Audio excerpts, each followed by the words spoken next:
നിങ്ങൾ എപ്പോഴെങ്കിലും solo trip പോയിട്ടുണ്ടോ? ഈ സോളോ ട്രിപ്പ് എന്ന് പറയുന്നത് ഒരു ട്രെൻഡൊന്നും അല്ല കേട്ടോ, അതൊരു എക്സ്പീരിയൻസ് ആണ്. എല്ലാവരും സോളോ ട്രിപ്പ് എന്ന് പറയുമ്പം അത് കേട്ടങ്ങ് പോകുന്നതിൽ വലിയ കാര്യമൊന്നുമില്ല കേട്ടോ. അത് ചിലപ്പം എല്ലാവരെയും കപ്പ് ഓഫ് ടീ ആവണമെന്നില്ല. പക്ഷേ എനിക്ക് തോന്നിയിട്ടുള്ളത് ലൈഫിൽ എപ്പോഴെങ്കിലും സോളോ ട്രിപ്പ് ചെയ്തൊന്ന് എക്സ്പീരിയൻസ് ചെയ്യണമെന്ന് തന്നെയാണ്. 2 കൊല്ലം മുന്നേ ഒരു പ്ലാനും ഇല്ലാതെ വേറൊരു രാജ്യത്തേട്ട് നടത്തിയിട്ടുള്ള എൻ്റെ ഒരു സോളോ ട്രിപ്പ് തന്നെയാണ് എൻ്റെ ലൈഫിലുണ്ടായിട്ടുള്ള one of the best experience. ഒരു ഐറ്റിനറി ഇല്ല, ഒരു ടൂർ പാക്കേജ് എടുത്തിട്ടൊന്നും അല്ല ഞാൻ പോയത്. ആ രാജ്യത്ത് കാല് കുത്തുമ്പോൾ തൊട്ട് നമ്മളെ സംരക്ഷിക്കേണ്ട ഉത്തരവാദിത്തം നമുക്ക് തന്നെയാണ്. പിന്നെ നമ്മൾ തന്നെ ഓരോ കാര്യങ്ങളും പ്ലാൻ ചെയ്യുമ്പോൾ കിട്ടുന്ന ഒരു ഫ്രീഡം, അതും വേറൊരു ഫീലാണ്. ഫ്രീഡത്തേക്കാൾ ഉപരി നമുക്ക് കിട്ടുന്ന ഒരു ആത്മവിശ്വാസമുണ്ട്.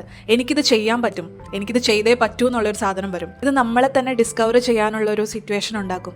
അപ്പോൾ എന്ന് പറഞ്ഞു കഴിഞ്ഞാൽ ഒരു യാത്ര പോയിട്ട് വന്നു കഴിയുമ്പോൾ നമ്മുടെ കോൺഫിഡൻസ് ലെവൽ കൂടും. പിന്നെ നമ്മൾ ഇൻഡിപെൻഡൻ്റ് ആകും, ബോൾഡ് ആകും. ഇനി ലൈഫിൽ എന്തൊക്കെ വലിയ സിറ്റുവേഷൻ വന്നു കഴിഞ്ഞാൽ ഐ ക്യാൻ ഹാൻഡിൽ എന്നുള്ളൊരു മൈൻഡ് സെറ്റ് നമ്മളിലുണ്ടാക്കും ഈ ഒരു യാത്രയൊക്കെ പോയിട്ട് വരുമ്പോൾ. നിങ്ങൾക്ക് സോളോ ട്രിപ്പ് പോകാൻ കുറേ നാളായിട്ട് ആഗ്രഹമുണ്ട്, എന്തോ ഒരു സാധനം സ്റ്റോപ്പ് ചെയ്യുന്നുണ്ടെങ്കിൽ like break that thing and pack your bag, go and explore and discover yourself.